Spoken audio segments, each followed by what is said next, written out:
Hey there, it's me again, Peter Alsop, here with our song to chew. This week it comes from my Pluggin' Away album. It's called High Standards and was written by my dear old friend Bob Blue.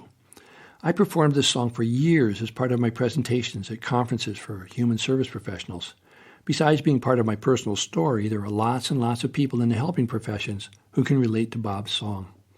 Our parents who love us and want us to do the best we can sometimes need to take a deep breath and realize that kids need time to play and relax and explore their relationships. I bet most of us agree that just getting straight A's in school doesn't mean that you know how to have a happy and meaningful life. So let's listen to our song to chew for today from my Pluggin' Away album, High Standards. I'll always remember the day my average was B. It was a pretty good B, but not quite an A. I thought that my dad would be proud. There was no way to know. His pride didn't show. That wasn't allowed. I don't know what my dad thought of me, 'cause all he could say was, why not an A? Why just a B? I hadn't known life was a test, not till that day I didn't get A. I just did my best. Oh, that wasn't enough for my dad. His standards were high. I never asked why.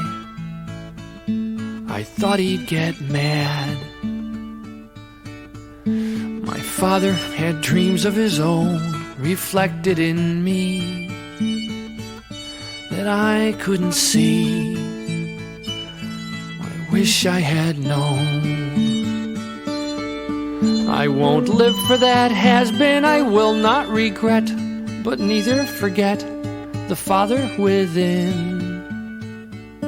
I won't demand A's of my daughter or son. They do what they can, as women and men forever have done.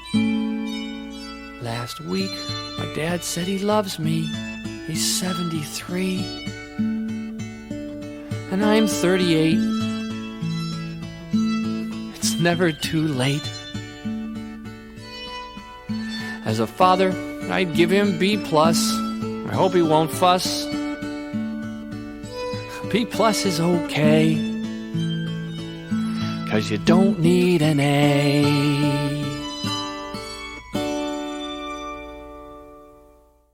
I played the guitar, and that high-sounding string instrument, which is such an ancient instrument that it's actually mentioned in the Bible, is called a bowed psaltery. It's very painful for us when we feel that we can never measure up to our parents' high standards.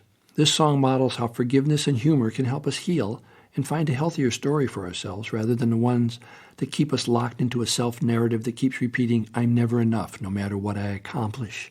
It's a story that develops from a family where there has been uneven parenting, where a child's accomplishments are discounted because they weren't good enough for a parent, even though they may have been good enough for the child. And it's a message to the child that their feelings are not important, not okay. Although you feel good about something, if I don't feel good about it too, then your feelings are the wrong ones to be having. We also see the romance and fantasy of the father's expectations. He never has to look at his own painful feelings as long as he keeps focused on his child's potential. When a parent remains locked in this critical posture, they don't allow themselves to show their approval or pride at the child's accomplishments because those accomplishments are never enough. And that shame the parents have will get passed on to the children.